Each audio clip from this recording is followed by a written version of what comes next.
Thousands of PlayStation users faced widespread connectivity issues on Friday evening as the PlayStation Network PSN experienced a severe global outage.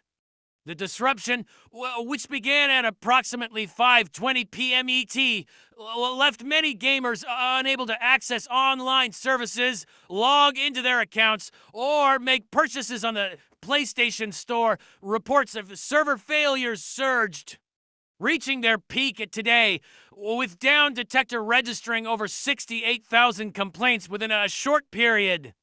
The outage led to significant frustration among players, particularly as it occurred during peak gaming hours when many users were returning home from work or school.